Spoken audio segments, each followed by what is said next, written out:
నిజామాబాద్ జిల్లా నందిపేట మండలం ఐలాపూర్ గ్రామంలో ప్రభుత్వ పాఠశాల స్థితిగతుల్లో చేరుకుంది. గత ప్రభుత్వాలు పాఠశాలను పట్టించుకోకపోవడంతో భవనం శిథిలావస్థకు చేరింది. గత ప్రభుత్వం ఎంతో ప్రతిష్టాత్మకంగా తీసుకున్న మన ఊరు మనబడి కార్యక్రమంలో సైతం ఈ పాఠశాల భవనానికి మోక్షం కలగలేదని పాఠశాలను ఉపాధ్యాయులు తెలిపారు. ఇప్పటికైనా తమ పాఠశాల పురాతన భవన స్థలంలో కొత్త భవనాలు ఏర్పాటు చేయాలని పాఠశాల ఉపాధ్యాయులు విద్యార్థులు కోరుతున్నారు. ఇక ఇంతకు సంబంధించిన మరింత సమాచారం మా నిజామాబాద్ ప్రతినిధి నవీన్ అందిస్తారు. రాష్ట్రాలు మారిన ప్రభుత్వాలు మారిన ప్రభుత్వ పాఠశాల తలరాతలు మాత్రం మారడం లేదు. ఇటు ముఖ్యంగా చూసుకున్నట్లయితే దీని ప్రధాన నిదర్శనం చూసుకున్నట్లయితే నిజామాబాద్ జిల్లా నందిపేట మండలం చెందినటువంటి ఐలాపూర్ గ్రామం చెందిన ప్రభుత్వ పాఠశాల దుస్థితి చూసుకుంటే స్పష్టంగా తెలుస్తుంది. ముఖ్యంగా తెలంగాణ వచ్చిన తర్వాత మొత్తం పాఠశాలల స్థితిగతులు మారుతాయి, మొత్తం భవిష్యత్తు కూడా మారుతుందని చెప్పి అనుకున్నప్పటికీ కూడా ఇక్కడ పాఠశాలలు మాత్రం స్థితిగతులు మారిన పరిస్థితి ఉంది. కేవలం మీరు ఏ ప్రభుత్వ పాఠశాల చూసినా కూడా పెచ్చులు ఊడిపోయినటువంటి స్థితిలో చేరినటువంటి ప్రభుత్వ పాఠశాల భవనాలు మాత్రమే దర్శనమిస్తున్న పరిస్థితి మాత్రం కనిపిస్తుంది. ముఖ్యంగా నిజామాబాద్ జిల్లా నందిపేట మండలం ఐలాపూర్ గ్రామం చెందిన ప్రభుత్వ పాఠశాల చూసినట్లయితే ఇప్పుడు చూడొచ్చు విజువల్స్ స్పష్టంగా ఏర్పడుతుంది. పూర్తిగా ఈ భవనం నిర్మించి 1957 సంవత్సరం దాదాపు 67 సంవత్సరాలు అవుతుంది. అయినప్పటికీ కూడా ఇంతవరకు దీనికి మరమ్మతులు చేయకపోవడంతో పూర్తిగా స్థితిలావస్థకు చేరిన పరిస్థితి మాత్రం కనిపిస్తుంది. ఎప్పుడు ఏ పిచ్చి ఊడి ఎవరి మీద పడుతుందో ఎవరి ప్రాణం హాని జరుగుతుందో కూడా తెలియని పరిస్థితి ఉంది స్పష్టంగా చెప్పవచ్చు. ఇంతవరకు కూడా దీనికి గతంలో ఉన్నటువంటి ప్రభుత్వాలు కూడా తమ మన ఊరు మన బడి పేరుతో కూడా పాఠశాలను పూర్వవైభవం తీసుకొస్తాం, డెవలప్ చేస్తామని చెప్పినప్పుడు కూడా ఇంతవరకు డెవలప్ చేయని పరిస్థితి ఉంది. ప్రభుత్వం మారింది, ఇప్పుడు కాంగ్రెస్ ప్రభుత్వం వచ్చింది. అయినప్పటికీ ఇప్పుడు ఇప్పటికైనా తమ పాఠశాల స్థితిగతులు మారుతాయని చెప్పి కూడా ఎంతో ఆశగా ఎదురు చూస్తున్న పరిస్థితి మాత్రం కనిపిస్తుంది. దీనిపై మాట్లాడడానికి విద్యార్థులు ఉన్న వీరు అడిగి మరి తీసుకొని చెప్పండి. మీరు స్కూల్ ఎలా ఉంది, ఇప్పుడు ఎలా అనిపిస్తుంది మీకు? అసలు స్కూల్ అయితే బాగుంది, ఎడ్యుకేషన్ అన్ని బాగున్నాయని మాకు ఆఫీస్ రూమ్ అనేది కొంచెం మంచిగా లేదు. వర్షం పడినప్పుడు మొత్తం వాటర్ వస్తాయి లోపలికి. మా టీచర్స్కి, హెడ్ మాస్టర్కి అందరికీ కూడా ఇబ్బంది అవుతుంది వర్షం పడ్డప్పుడు. ఇది భవనం మంచిగా చెప్పాలా. మాకు వాష్రూమ్స్ ఇప్పుడు కడుతున్నారు, అది కూడా కొంచెం కన్స్ట్రక్షన్ ఫాస్ట్గా అయిపోవాలని కోరుకుంటున్నాం. ఎడ్యుకేషన్ అయితే చాలా బాగుంది, మాకు ఫుడ్ కూడా మంచిగా పెడతారు. ఇక్కడ టీచర్స్ కూడా అందరూ మంచిగా టీచ్ చేస్తారు మాకు. అట్లనే పోయిన సంవత్సరం కూడా అన్నలు అక్కలు అందరూ మంచిగా చదివి మాకు పేరు తెచ్చిరు మా స్కూల్కి. అట్లనే మేము కూడా ఈసారి చదివి ట్రిప్లెట్ తెచ్చుకొని మా హెడ్ మాస్టర్కి, మా టీచర్స్కి మంచి పేరు తెస్తాం. క్లాసులు ఎలా చెప్తారు టీచర్లు? క్లాస్లో అందరు బాగా చెప్తారు, మాకు అర్థం కాకుంటే ఎన్నిసార్లు అయినా చెప్తారు మా టీచర్స్. ఈ విషయంలో అయితే అంతా మంచిగానే ఉంది ఎడ్యుకేషన్లో. మీరు చెప్పడం పూర్తిగా భవనం కూడా పైన మొత్తం పెచ్చులు ఊడిపోయిన పరిస్థితి కనిపిస్తుంది. ఇది కాస్త ఎలా అనిపిస్తుంది, భయం అనిపిస్తుంది? కొంచెం అప్పుడప్పుడు ఇట్లా వాన పడినప్పుడు బాగా ఇబ్బంది కొడుతుంది. స్కూల్ని కొంచెం డెవలప్ చేయాలని కోరుకుంటున్నాము. ఆఫీస్ రూమ్లో అందరికీ కష్టం అవుతుంది, సార్లకి, టీచర్లకి.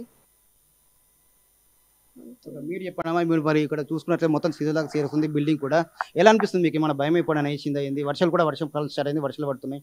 ఎప్పుడైనా ఇది కూలిపోవచ్చు, మాకు తెలియదు. ఎప్పుడైనా ఇది మొత్తం మంచిగా చేపియాలని మేము కోరుకుంటున్నాం. మా స్కూల్ టీచర్స్ కూడా బాగానే చెప్తారు, క్లాసెస్ కూడా బాగా నడుస్తాయి. పోయినసారి 10/10 ఇద్దరు ఇచ్చిర్రు, ఇప్పుడు మేము ఒక 5 అన్న 10 అన్న మెంబర్స్ 10/10 చేస్తామని కోరుకుంటాం. అంటే ఈ స్కూల్లో ఎలా ఉంది, ఎడ్యుకేషన్ ఎలా ఉంది, టీచర్ల పరంగా ఎలా ఉన్నారు, వస్తున్నారు, అందుకు వస్తున్నాయా? అన్నీ మంచిగా చెప్తారు సార్లు, అన్నీ మాకు ఫెసిలిటీస్ బాగున్నాయి.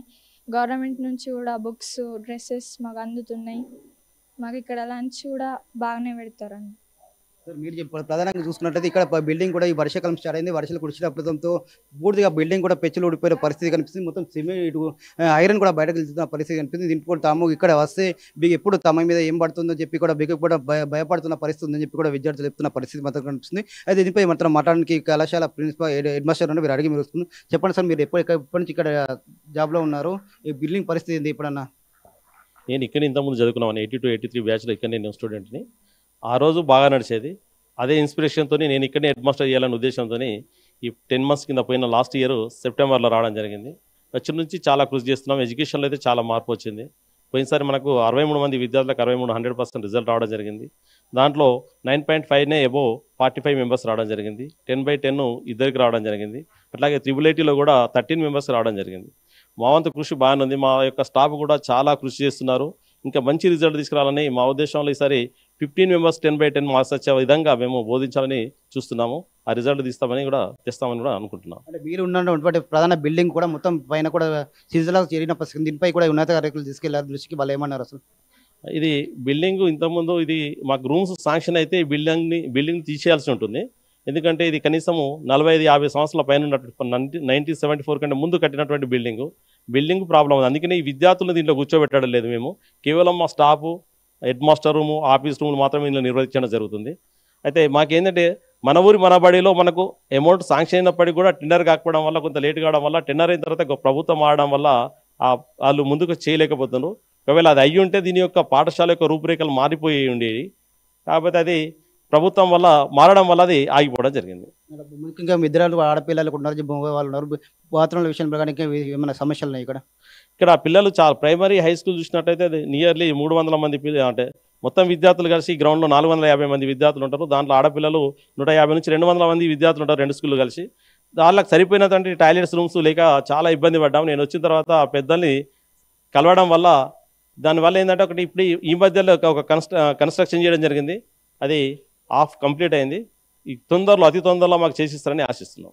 చూసుకున్నట్లయితే విజువల్స్ చూసుకున్నట్లయితే పూర్తిగా తేమతో ఇక్కడ పూర్తిగా ఇప్పుడు పెచ్చులు కూడా ఉడుతున్న పరిస్థితి మాత్రం స్పష్టంగా కనిపిస్తున్న పరిస్థితి మాత్రం కనిపిస్తుంది. దీనిపై ఉన్నత అధికారుల దృష్టికి తీసుకెళ్ళాము. అయినప్పటికీ కూడా గతంలో కూడా ఇటు ప్రభుత్వం ఏర్పాటు చేసినట్టు మన ఊరు మన బడి పేరుతో 13 లక్షలు శాంక్షన్ అయ్యాయి. శాంక్షన్ అప్పటికి 35 lakhs కూడా శాంక్షన్ అయ్యి, కానీ ఇంతవరకు కూడా టెండర్ కూడా జరగలేదని చెప్పి చెప్తున్నారు. ప్రధానంగా తమకు ఒకటే ఇక్కడ నుండి అనేక మంది విద్యార్థులు కూడా ఉన్నత చదువులు చదువుతున్నారు, ఎంతో మంది ప్రతిభ చూపెడుతున్నారు. కానీ ఇక్కడ మాత్రం పాఠశాల బిల్డింగ్ పట్టించుకునే నాదో లేడు. ఖచ్చితంగా దీన్ని డెవలప్ చేయాలని చెప్పి కూడా ప్రధాన ఉపాధ్యాయులు చెప్తున్న పరిస్థితి మాత్రం కనిపిస్తుంది. దీనిపై కూడా ఇప్పటికున్న ప్రభుత్వము దీనిపై దృష్టి పెట్టి ఈ బిల్డింగ్ స్థలంలో కొత్త బిల్డింగ్ నిర్మించాలని చెప్పి కూడా వీరు కోరుతున్న పరిస్థితి మాత్రం ఉందని చెప్పొచ్చు. కెమెరా వైపులతో నవీన్.